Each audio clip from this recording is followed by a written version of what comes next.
And here he is, ladies and gentlemen, someone that sounds exactly like this. Me.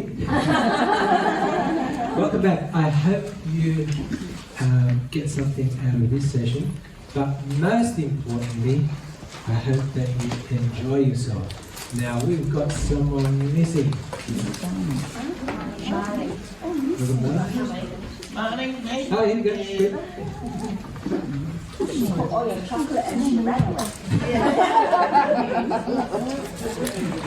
Alright, so I hope you enjoy yourself. That's why we're going to start off with a little bit of fun.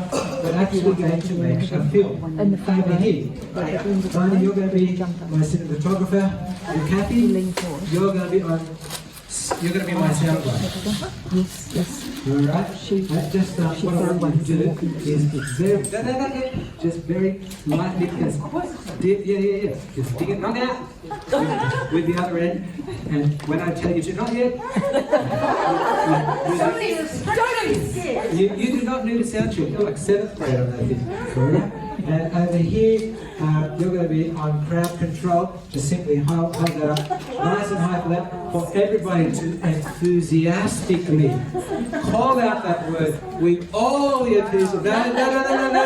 No sound check, you'll be great. Right now. And over here, you're going to be reading from this carefully prepared script. See there is red where it says heckler. That's you. Now, I am about to encounter a little bit friendly fire from this side of the room. So it would be really, really lovely if everybody else balanced things by supporting me. So, for the purposes of our film over there, when I say anything, just pretend to be really, really impressed. Okay? Here we go. Do you start not yet? When the... No. You start, not yet. When the cinematographer presses the record button and says action, not yet. Okay. Cue our sound guy, cue our crowd control, cue heckler, cue everybody, cue me, and action. Mastering rhythm music? What on earth are you talking about, Nick? Well, in this session, we're looking at the possibility of giving all of our students, including our very youngest ones, the ability to read the most complicated rhythms perfectly. Wow! What? Perfect rhythm reading. Yes, reading the rhythms instantly and accurately and fluently and confidently at sight. Wow! You're dreaming! Yeah, well, I can understand any skepticism because it's difficult to imagine young children sight-reading rhythms that are so complicated that even we, the music educators, would struggle with them. But today, we're going to investigate the methodology behind an approach that can make this aspiration a reality! I had to see it to believe it. Well, you and everybody else in the room, so let's have a look. And... cut! That's a wrap. Give yourselves a big round of applause. And one more time for all the hecklers. Sorry, for all the helpers. Which they're going to do. And one more time for our hecklers.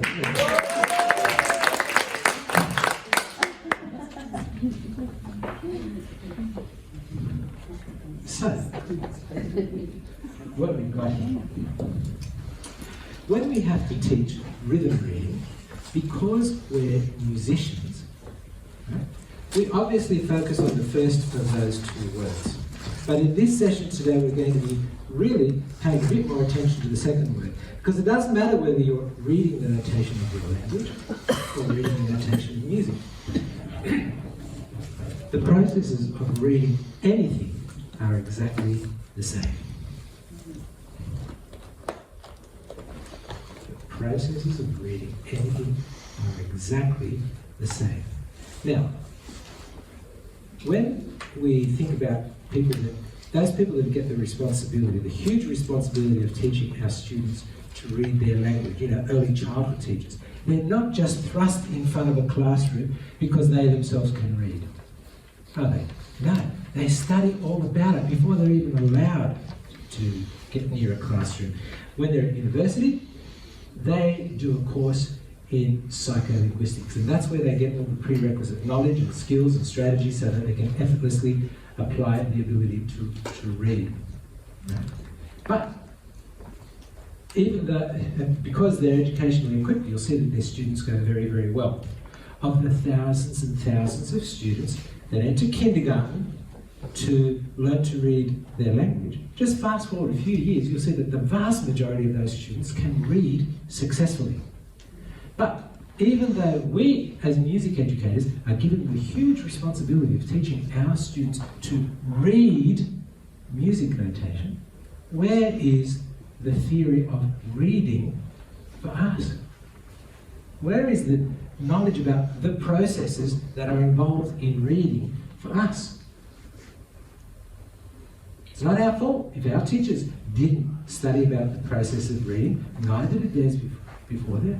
Well, who's going to teach us? We study about the theory of music, but when it comes to the theory behind reading, essentially we are pedagogically ill-equipped through no fault of our own, and this is the reason you ever get frustrated when you see so many potentially great students. They get frustrated and leave. They get frustrated and they give up music altogether. Not because they don't like music, but because they don't like frustration. All right? And essentially, through no fault of our own, it is our fault. Right? And we just know, I mean, look at the dropout rate. We get thousands and thousands of students enthusiastically entering music in preliminary grade, and we just know that those numbers are going to dwindle, even though they're taught by caring, qualified music teachers in the prime circumstances of private lessons. Okay? We just know it's like some regrettable inevitability, a fact of musical life. It stands to reason that if an understanding of the processes of reading contributes to the success in language, in the reading of language notation, then surely we should be interested in seeing if the same knowledge can be applied to the reading of music notation. All we need is some musician who's a little bit of a linguist, maybe slightly psycho, to be able to help us. So in this session, I'm going to give you an introduction to basic psycholinguistics. You're going to see how easily that knowledge can indeed be applied to the reading of music notation, in particular today to rhythm. And after I show you some video footage of some people who have not been learning music long at all, sight reading these incredibly difficult rhythms, you can decide for yourselves whether the results are spectacular or not. Ready to go? Ready to go? Let's do this. Here is your introduction to psycholinguistics. Now, out loud, I would like you to read this word. 1, 2, 3. How about the time? Okay. Wow. Wonderful, valiant attempt. Unfortunately, one that cannot be deemed as successful. And that's okay, because psycholinguistics maintains that in order to be able to decipher something, you first need to be able to understand the code. Now, the code that you are familiar with is this one.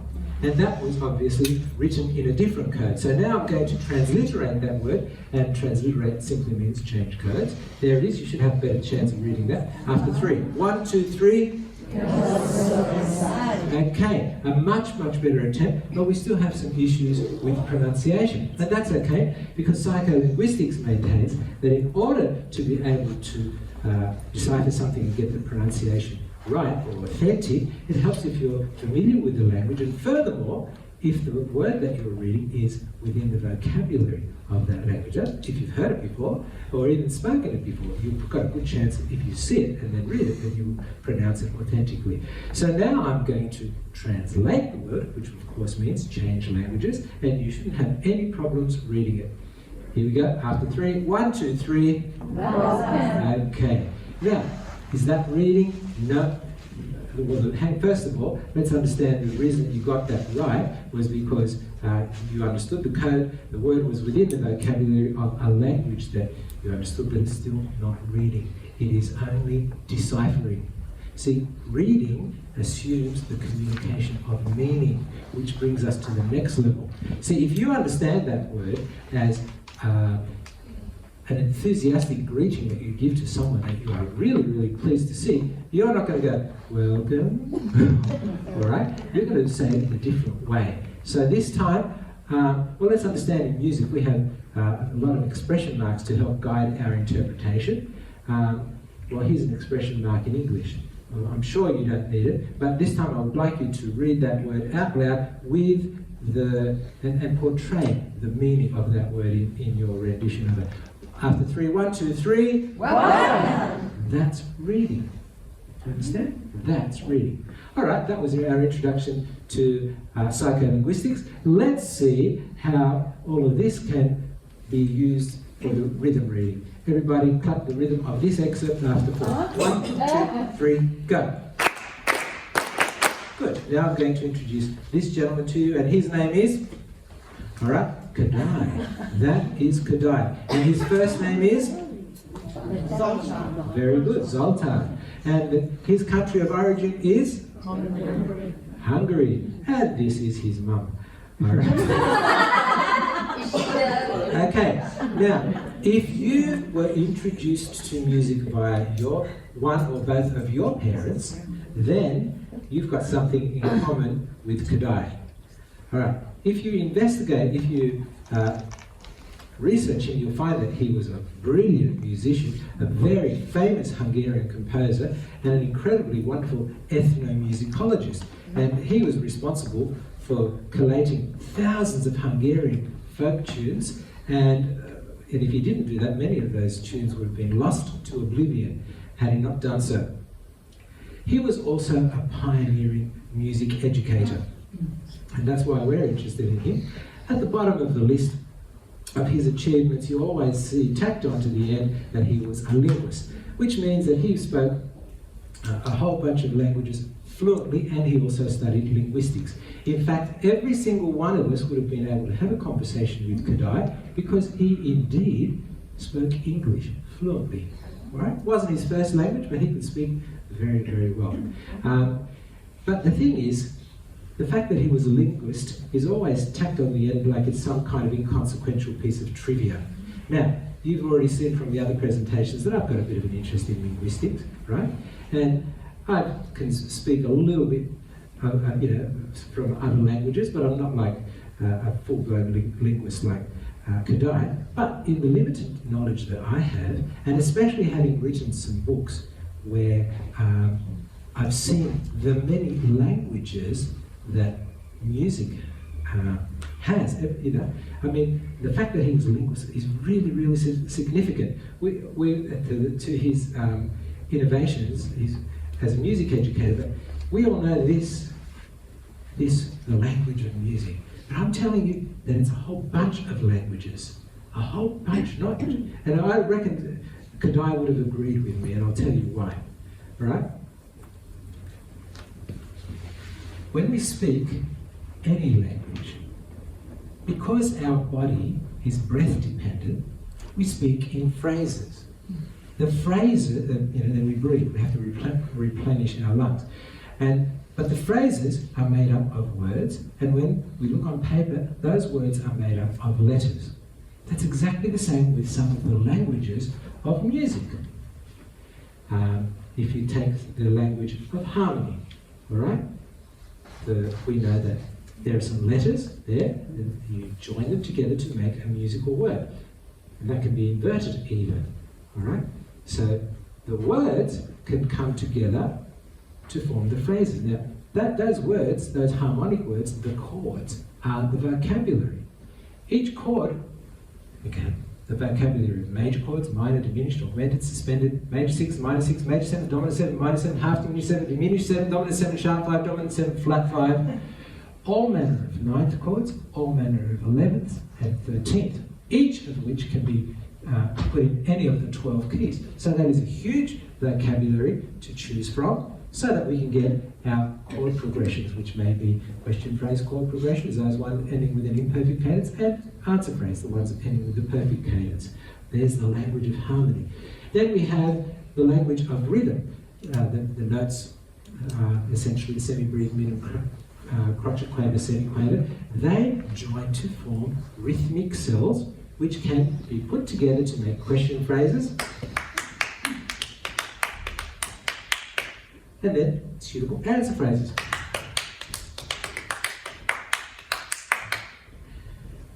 That's the language of rhythm.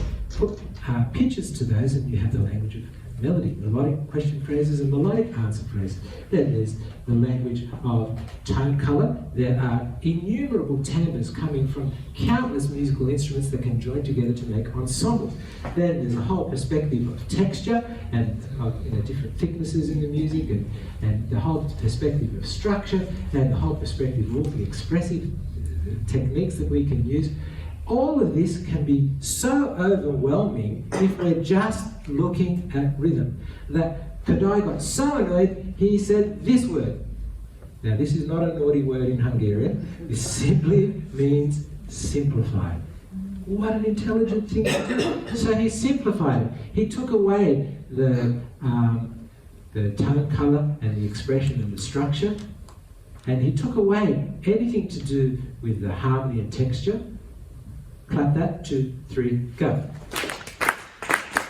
And he took away anything, other things that looked to do with the pitch side of things. Clap it, 2, 3, go. And noticing that those note heads were there simply to identify or discern the different pitches, he took those away too. Clap it, 2, 3, go. And, well, we've done that a few times. How about one we haven't done before? 2, 3, go. Perfect. Now this slide is here to introduce the stick form of rhythm notation to those people who have not encountered that before, because we don't want to look at that and accidentally see that as a bar note when we know that it's a crotchet or quarter note without its note head. With me? So that's why this slide is here. And because there are no bar lines, traditionally this music is written down the page. So if you can have a look there on the right, you can see 4 beats.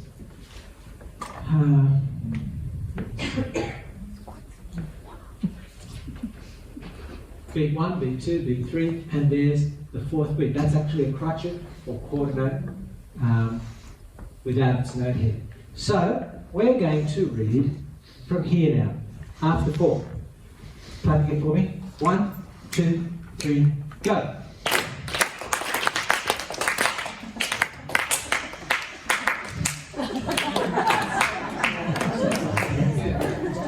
Okay, professional musicians, and a problem over here. Let's use our, by the way, this is not your fault, right? Let's use our knowledge, our newly learned knowledge of psycholinguistics to identify why we can't do this. All right? What the problem is. All right. Psycholinguistics maintains that in order to be able to read this, you should be able to understand the code. Is that the reason? Because you don't understand the code? Absolutely not. The code for reading rhythms is this. This is something that was given to you when you were very, very little, a couple of times, and you've taught it a few thousand times yourself, right? So the idea that you don't understand the code is not a possibility, in my opinion. All right, what else does psycholinguistics say? Psycholinguistics mention that in order to be able to read fluently, it helped if you were reading in a familiar language. Well, this is the language of rhythm. Surely that can't be the problem. I mean, every time we play a piece of music, we never play a piece that doesn't have rhythm in it. And then every time we listen to a piece, it all has rhythm. We teach it, we teach music, and the music that we teach all has rhythm, and we arrange pieces that have rhythm, and we compose pieces. Everything has to do with the language of rhythm. So the fact that we can't do this is not because of the language. All right, what else would the psycholinguistics maintain? That in order to be able to understand, it helps if the vocabulary, the words that you're reading are within your vocabulary. Could it be that some of the rhythms there were not within your vocabulary. Maybe. Well, I'm going to test that hypothesis now by giving you some rhythms to read that I believe are all within your vocabulary, and if you get these rhythms correct, that proves this theory. So everybody clap this. From exercise 2, I would like you to humour me by putting your hands on your shoulder every time you go rest, right? So, from here, ready, 2, 3, go, rest.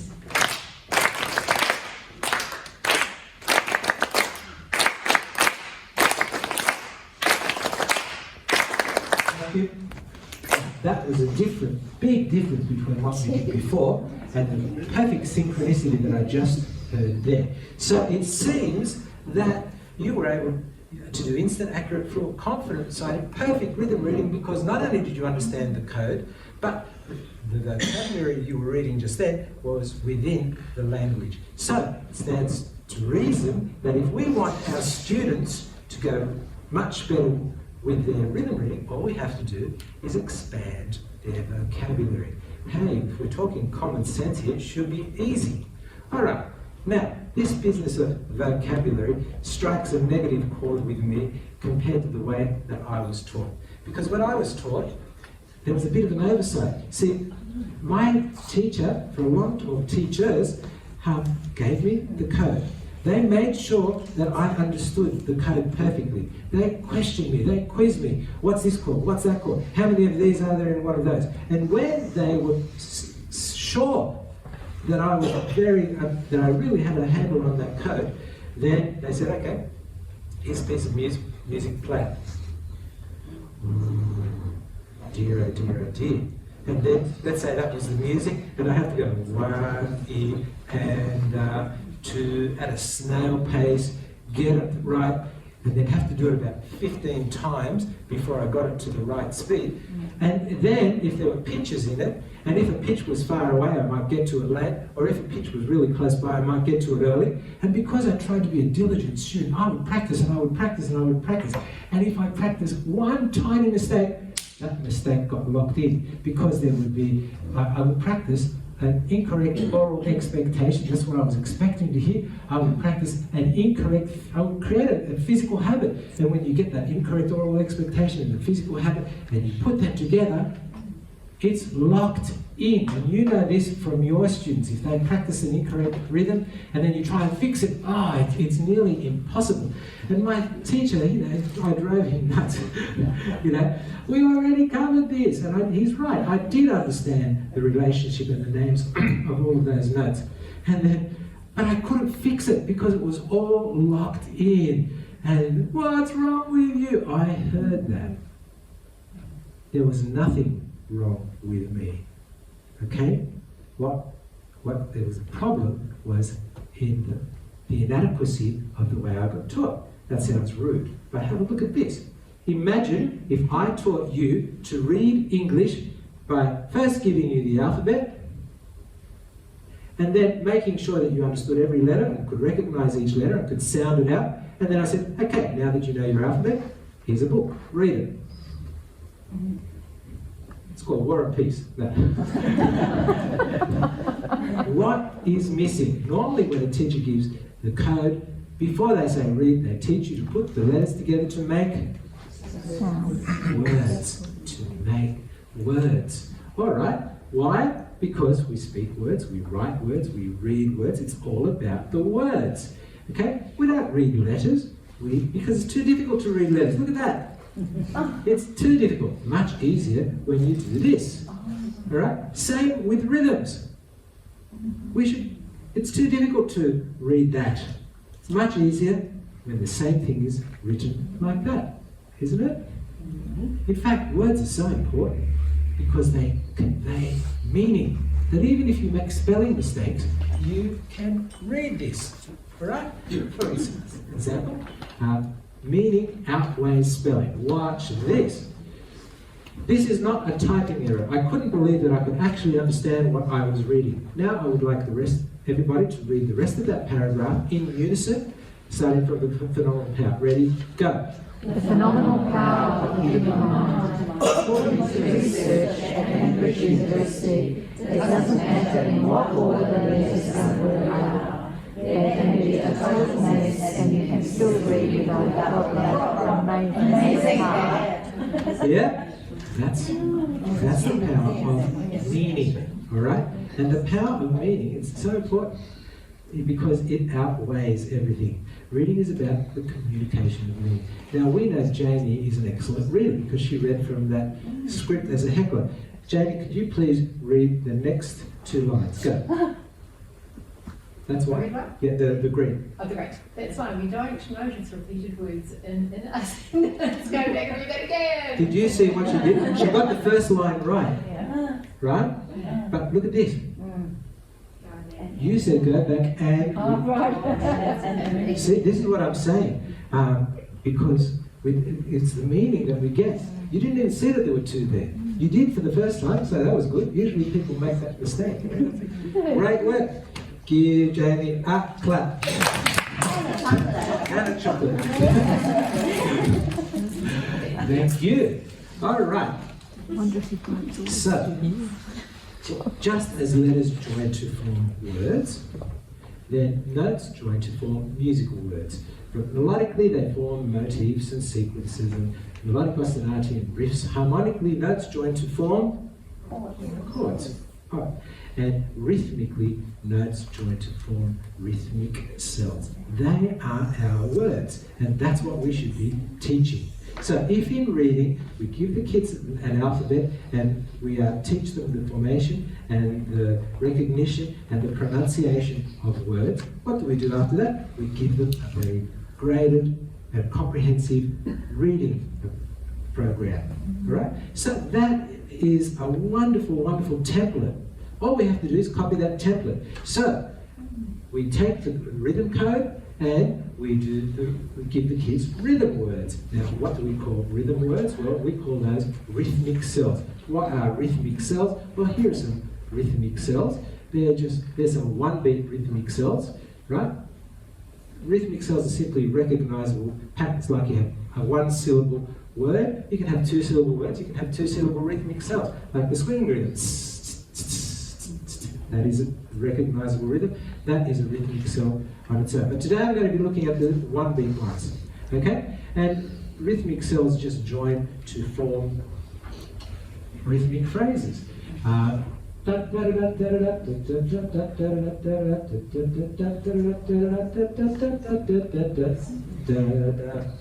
There. That's how rhythmic cells join to form music. And the phrases can be short. Press here. Sorry.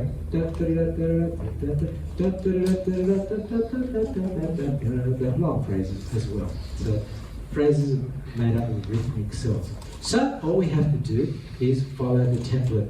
We'll worry about doing the construction, recognition, and pronunciation of those rhythmic cells. Because we're in music, we're not going to say pronunciation. We're going to say performance of rhythmic cells. And all we need to do is give the students a graded and comprehensive rhythm reading program. Always wanted to say this.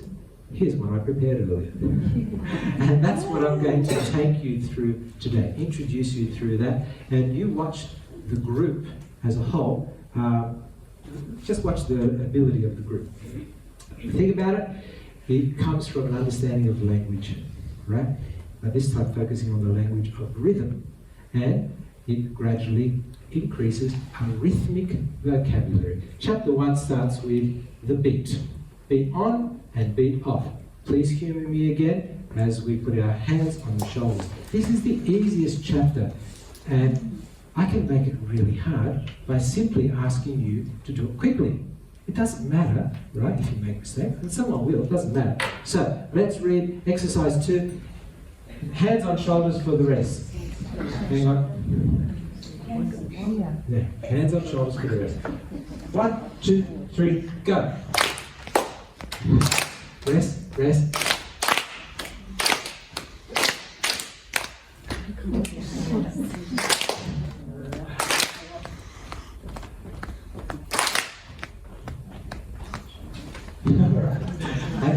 But that's the easiest chapter. I should have been there conducting, because then, when there's rest, people speed up or slow down in their own head, and that's what conductors are there for. All right, so chapter 2 introduces one new word, or new rhythmic cell. Here it is there, all right, we all know it, okay? So that's what that whole chapter looks like now. There are 104 rhythms, okay, in that one, and that because there's more rhythmic cells, there are more permutations, and it's important that we get all the permutations. Here we go, we're going to do exercise 2. 1, 2, 3, go.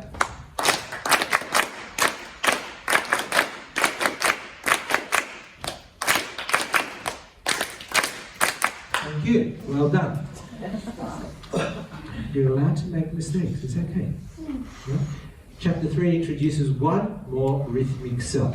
All right, now I can remember when I studied rhythm, it took me about 3 or 4 years by the time I got to the 16th note, and boy was that a hard thing to get to, because a 16th was a quarter of 4 beats. I don't even understand the mathematics of that right now, all right? But from the perspective of the beat, when we get to the 16th notes, they're only thought of as a quarter of 1 beat. That's an easier, much, much easier perspective on that rhythm. And so there's only the 1 new rhythm, and on its own at the beginning, if you look at chapter 1, exercise 1, I beg your pardon, if you look at exercise 1, you only see the beat on its own, the new rhythm on its own in the perspective of the beat. So in other words, we're looking at proportions. Da, da, da, da, da, da, da. In other words, beat, beat, beat, divided into quarters, beat. Proportions, that's what it's about. And then if you have a look at exercise 2, you will see that the previously learned rhythms are there. They're revised in the content, right? And it's very important that we revise all of them, and it's important to do all the permutations, because this rhythm, everybody clap it, ready, to, let me do it. It goes rest, da, da, da, da, da. It is so different to the same 4 words. Feel that syncopation in there. That we're using the same things, but it's totally, totally different. All right. So, so exercise 4. Ready? 2, 3, go.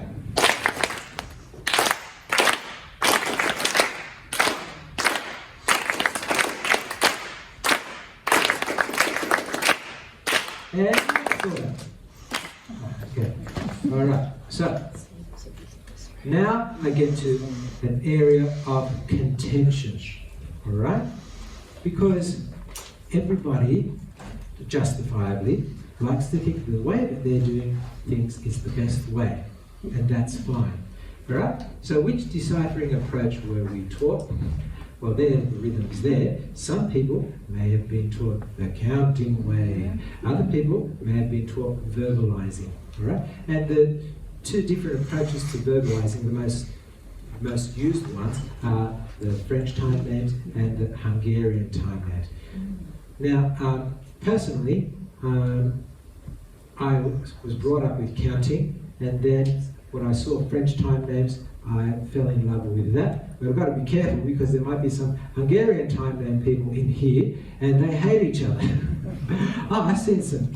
When I was at the conservatorium, one person did the French, another lecturer did the Hungarian. Oh, they wouldn't even talk to each other. They would have bitter arguments. It's crazy. The question is, which way do you like?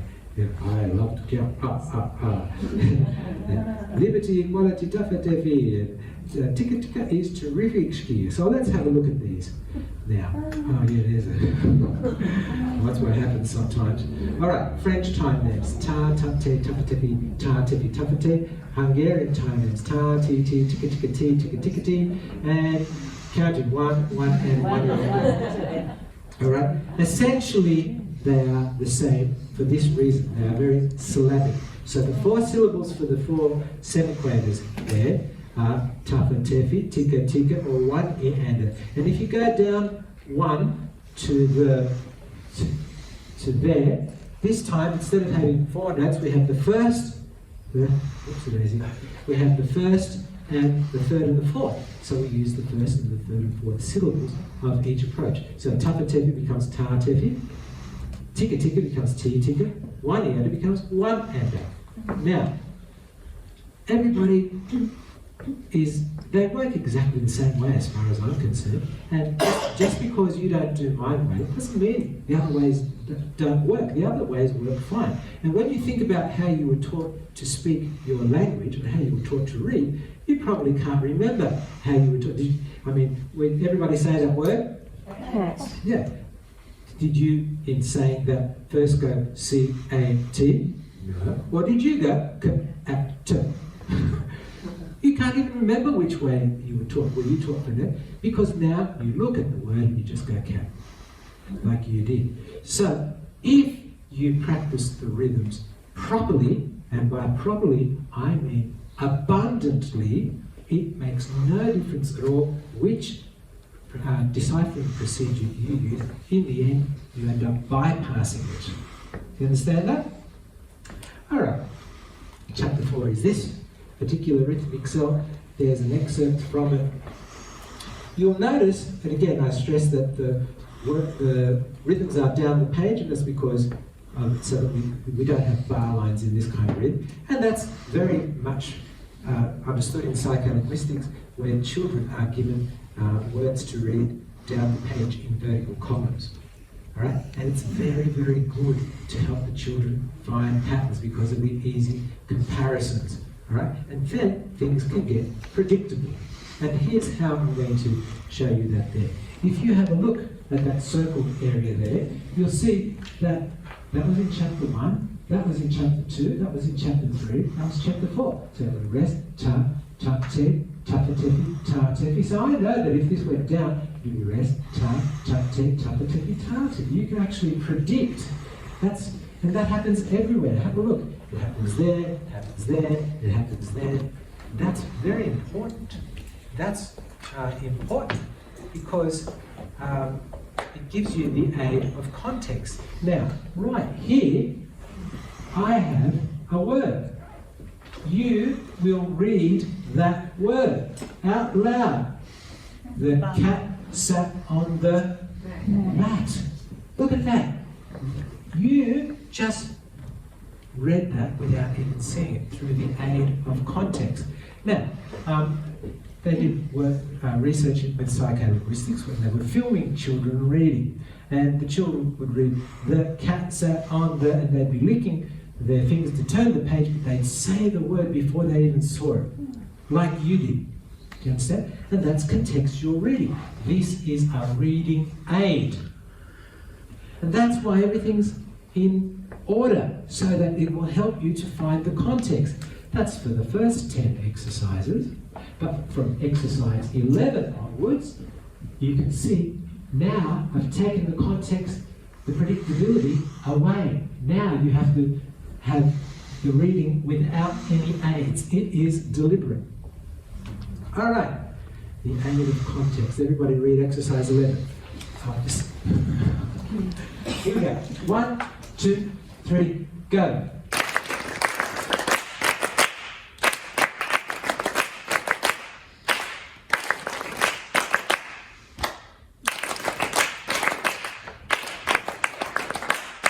Excellent. Listen to the group and how synchronous this group is. I'm loving it.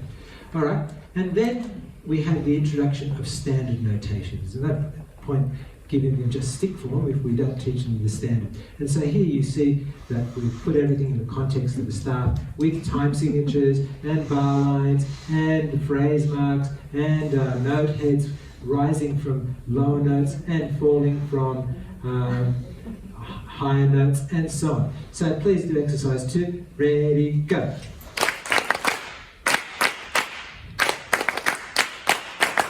Excellent. And it happens in triple meter from exercise 2. Ready, 2, 3.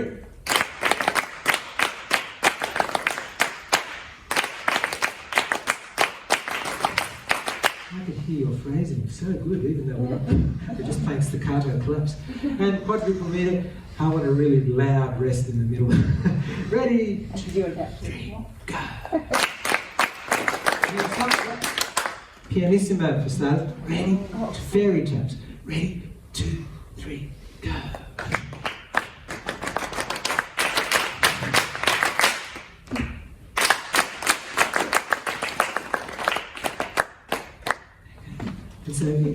context of dynamic markings as well. And again, like I said, chapter 5, one new rhythm. There it is there. As you can see, it's on its own against the beat. There are different proportions. There's consolidation and revision, just like all the other chapters, and all the permutations in the world are there. Let's just do, because the what I would call ta tefi is followed immediately by tafase. So everyone clap that. Ready? 2, 3, go. Again. Starts with the ta. Ready? Go. And now this one, ready, go. Good. This one, ready, go. And this one, ready, go. And once you've done it a few times, it's suddenly no big deal. Whereas the first time it catches us by surprise. And it'll never catch you by surprise again. You'll always be able to clap instantly, accurately, fluently, confidently, at sight. It's perfect rhythm reading. You know, it's beautiful. All right. So you'll see that the last beat is a complete beat, and there's a couple of reasons. There's a few reasons why that happens, and why it's deliberate. First and foremost, it's the idea of phrasing. So when children are using time names and they're going ta, tafate, res, ta, ta, tafate, ta, ta, there's a chance to breathe. Whereas if you had divided beats, there wouldn't be the chance to breathe. Do you understand that? All right, so that's the first phrasing. Then it gives them an opportunity to glance ahead. All right? That is an aid for rhythm reading. Okay? The ability to look. And then there's also the word clarification. By that I mean, if you have a look at this, everybody clap it. 2, 3, go. How long is that last note? It's hard to know, but it just goes on. But if you do it just swap those last two, ready, go. You can tell exactly how long. It's just that clarification of rhythms that are divide a beat. All right, ready? Exercise 2, ready, 2, 3, go.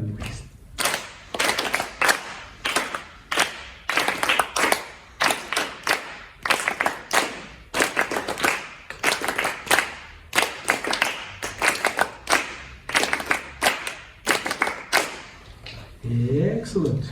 All right. And there they are in duple, triple, and quadruple versions with the standard rhythm notation. So both forms are treated in there. Okay, now we have the triplet. With the triplet, a lot of teachers think that if a child can do that, everybody clap it. Ready? 2, 3, go.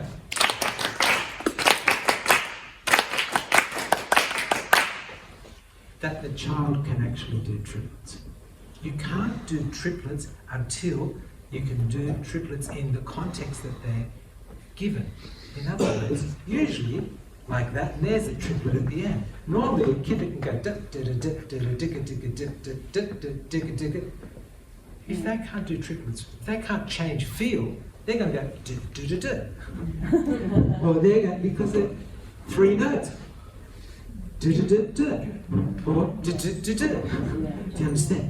The ability to change feels is the important ability, not just being able to play a triplet divided into 3. If everything's divided into 3, of course they can do it. That doesn't mean they can change feels.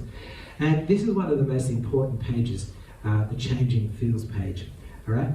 I'm so proud of this because it gets children over the line. Some people can never do it, but with an exercise like this, they can.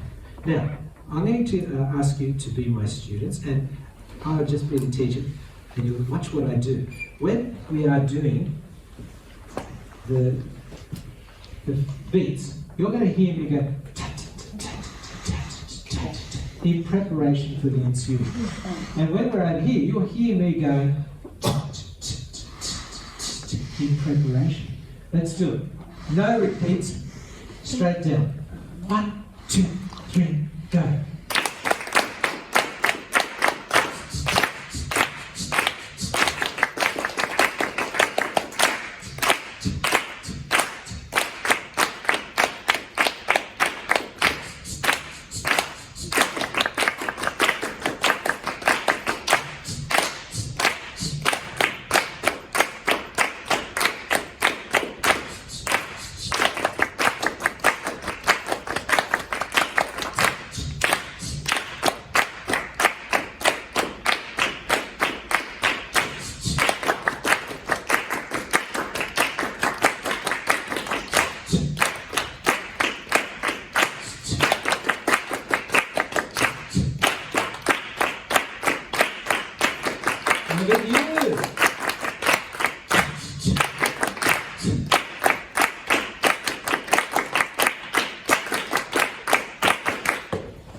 see that changing feels I was giving less and less time to change, to think, until eventually it just happened.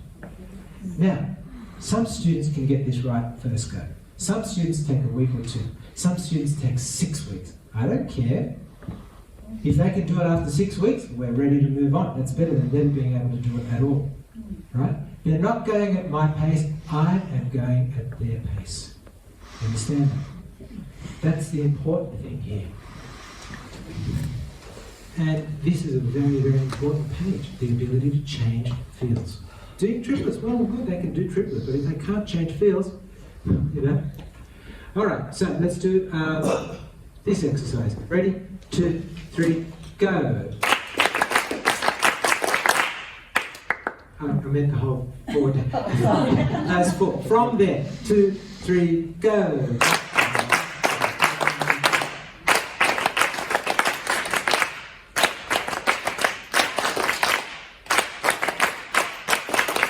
Excellent. Now, with this one, we've got a problem with this one. The reason there's a problem is there are a number of ways of interpreting it. You can interpret it this way, as in the classical way, and funk music does that as well. And you can interpret it this way, the jazz way, and French Baroque as well. Better than English, because look at English. Look at all the different ways we can pronounce that.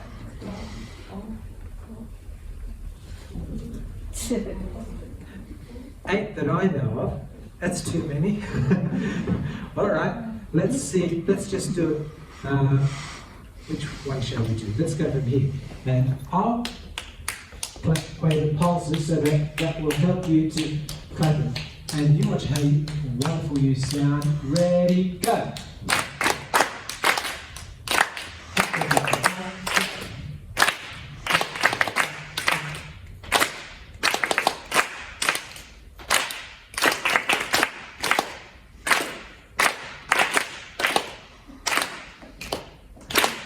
Okay, you got it. I've played any funk band with you guys. That's all right. And this one, exactly. Now, I first introduce it like this, so that the students can learn it with the timed rhythms. Clap it. Da, da, da, da, da. Ready? Go.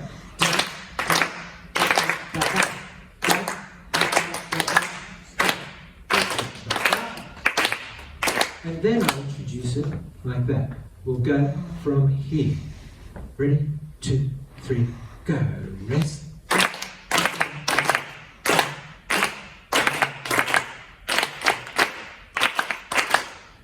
Now we'll go from here. Ready? 2, 3, go.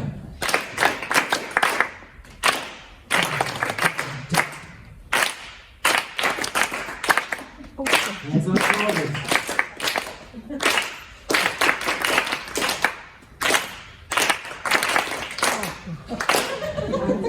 And it's a lot of fun because of the syncopation. We talked about syncopation before. So, what does this mean for me as a classroom teacher when I'm a classroom teacher? Well, when I'm a classroom teacher, it's not like I'm teaching the same instrument. The kids that play instruments that I can't play. There's so many, and there's different standards. You get kids that they've got their diplomas in year 7. You get kids that are in year 12 that have had 2 lessons. Do you understand? Or no lessons. And they all play instruments that I can't play, except for the pianist. And then some have been taught as readers. Some have come through as ear players. Brilliant, musicians as ear players. Formally trained, self-taught. All these different styles. One kid comes up to me and says, Zydeco, do you like Zydeco music? I've never heard of that. Now, because of that child, I love Zydeco music. It's just that I haven't encountered it before. They play all sorts of different styles. Sometimes they have different ethnicities, and that's their first language of music. All right? But with 2 minutes per lesson, start off with what you're doing just for 2 minutes. Every single lesson, you saw how this group of people came, right? Developed. You end up getting uniformity, and there's a common standard and a common language, and they're all readers now. And therefore, they're all speaking the same language. All right. Here is one class. The musicians that I'm going to show you here, they're a year 11 group, okay? And this is after they had been doing music for 9 months. This is the course 1, which in New South Wales means they haven't been formally given any lessons before. And so they pick it up in Year 11, and this is the class of 1997.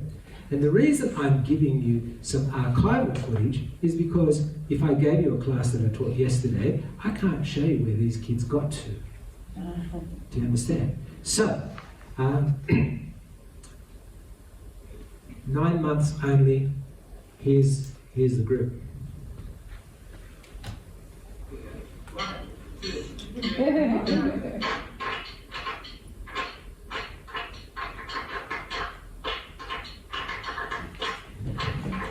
Singer, pianist, violinist, bass player, pianist, bass player, guitar, piano.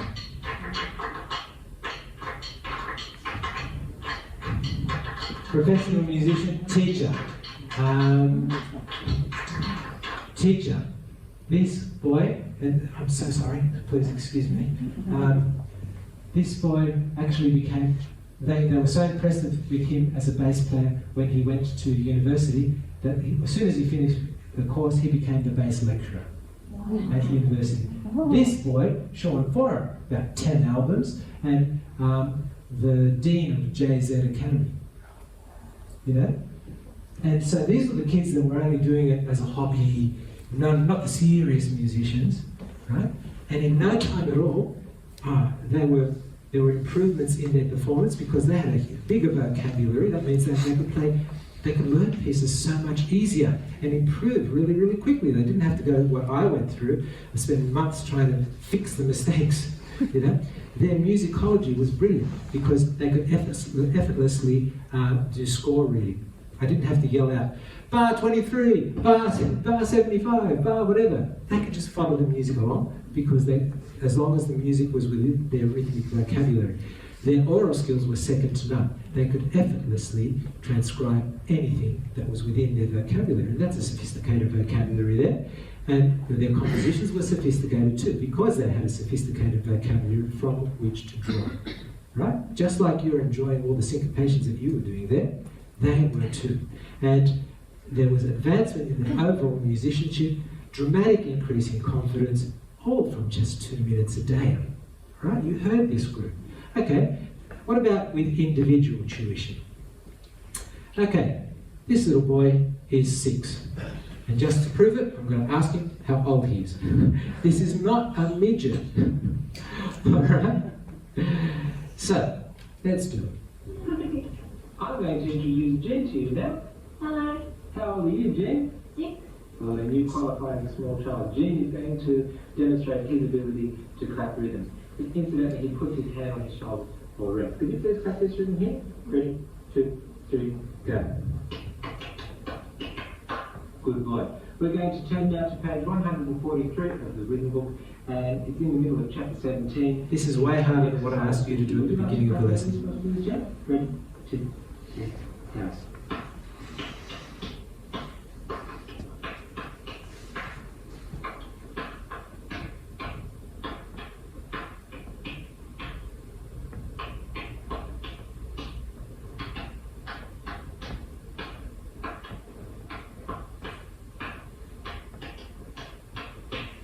Very good boy. Could you please tell everyone how you decipher all these rhythms here? What sort of system do you use? Do you say something in your head? No, just do the French names. French time notes. Okay, we use a system of verbalization called French time notes. The rhythm of the word is exactly the same as the rhythm of the notation. So the rhythm is created instantly. Let's go, Jim. Could you say that out loud? Ready? Go. Up to 10.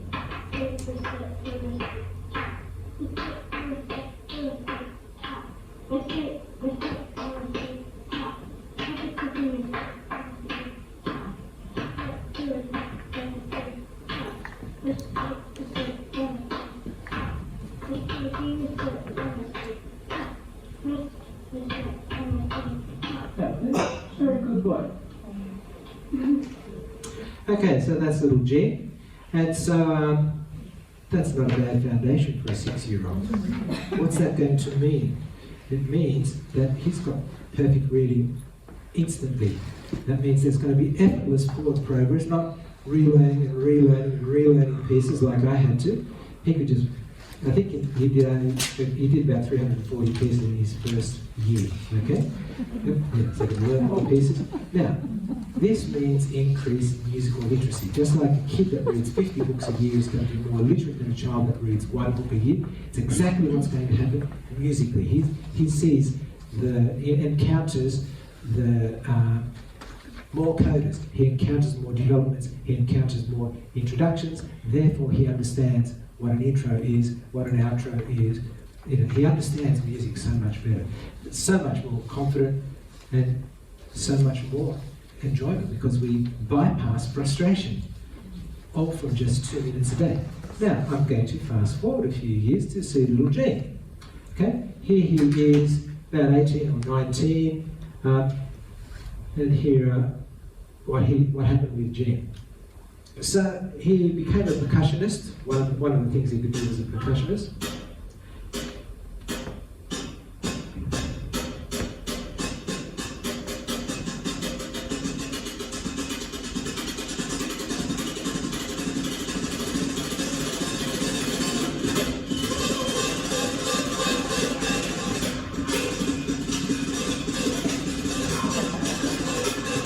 Not afraid to take risks on stage.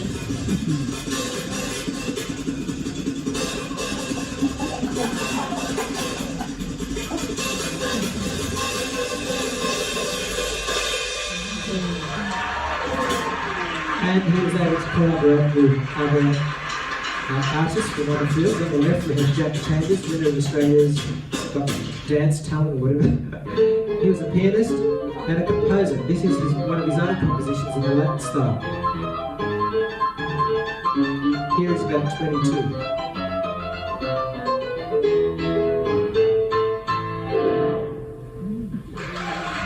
A fine drummer.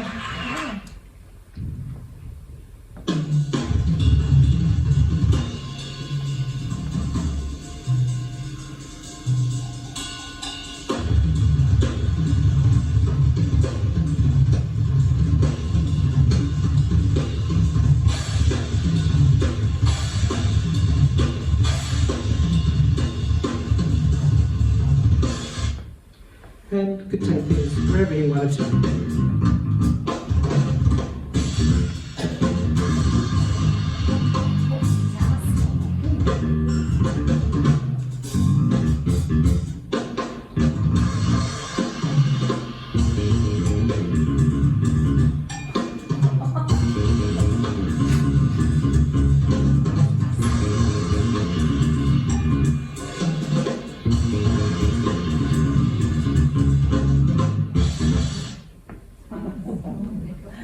So, it was a first language for him, right?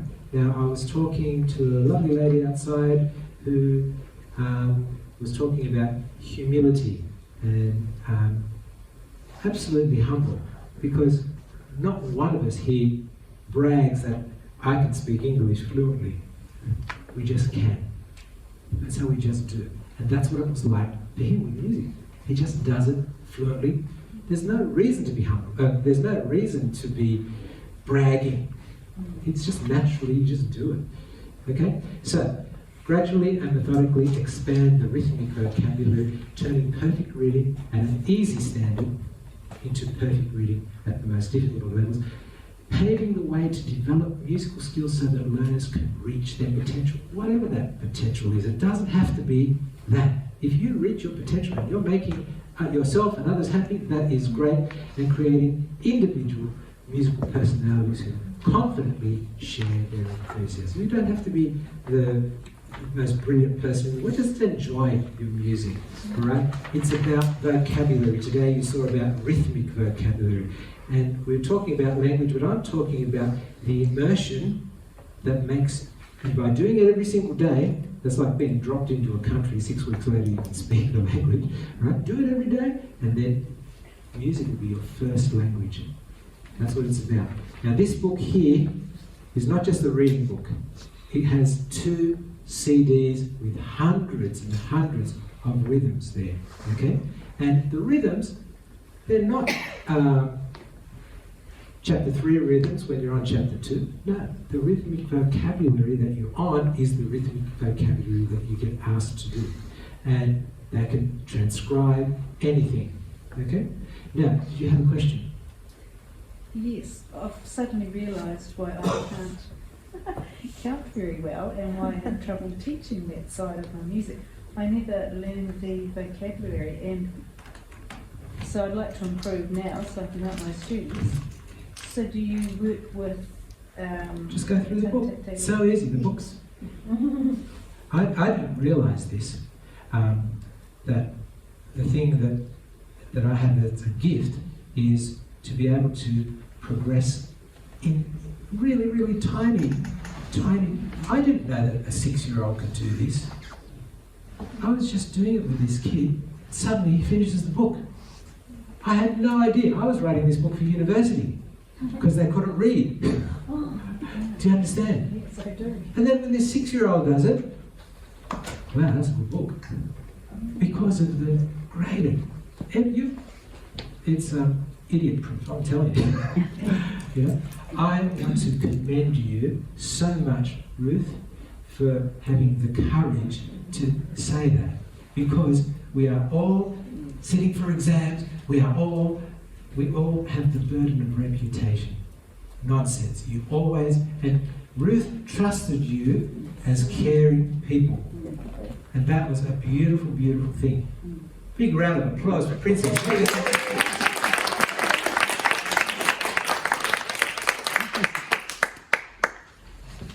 Any other questions, boys and girls? I'm just thinking, it's almost like that 6-year-old could be even put down to a 3-year-old and turned into a mother tongue method. It is mother tongue, because this mother tongue, first language, exactly it. Which sort of goes into Suzuki philosophy. Well, it is. It's exactly. I met Mr. Suzuki when I was 35, and I was just starting out doing this thing, and he was talking. Oh, that guy agrees with me. First language, he called it mother tongue. You know, I used to think of it as a first language. You know, and it's exactly Suzuki, exactly that. Now, I have a confession to make. Oh. That little boy is my son. No. You cheated. And the reason I'm telling you is not because I want to brag, but because it's the hardest thing in the world to teach your own. Now, before I taught Jean, music teachers would come to me, oh, Nick, would you mind teaching my little girl?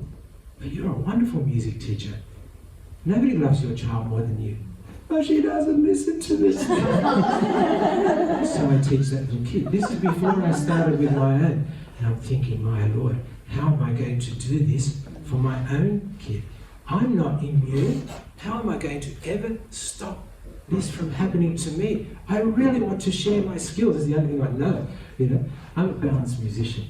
I love, and I'm not bad at music, and I'm terrible at everything else. Really balanced. You know? But I really wanted it to work. This is what I did. And I want to share it with you. I'm not going to guarantee it will work for everybody, but it worked for me. If you, with your child, do it in a different way, this is what I did. Jen, come here. Yeah? Now, he used to call me Nick. I never expected father or anything like that. Right? What do you want, Nick? Listen, you know how on the day of your 5th birthday, I said I was always going to start giving you piano lessons. Yeah? It's my birthday today. I know. Well, I've got some interesting news I want to give to you. What? I said, well, I'm not going to be teaching you anymore, but a really good teacher, I hear he's very good. His name is Mr. PETERSON. He's going to be coming and he's going to be giving you lessons. Mr. PETERSON? Who's that? This really good teacher that I told you about. In fact, did you hear that? What? I think that was the door. I didn't hear the door. I'm pretty sure that's him. Go and see if that's him. So it goes, and I've got a big house, like one side of the house is in one postcode. Anyway, so he walks to the door, and I grab a hat, and I run around the house to beat him there. And there he comes. I'm here to teach Jean. Who are you? I'm Jean. You're Jean? I have to a little kid, oh, I'm Mr. Peterson. Nice to meet you. Nice house you got here, Jed. Are you going to ask me in or not? And he took me by the hand, and he took me, and he played along. He played along. But Mr. Peterson didn't take any nonsense from anyone. Remember that intimidating guy that I put on before? That was Mr. Peterson.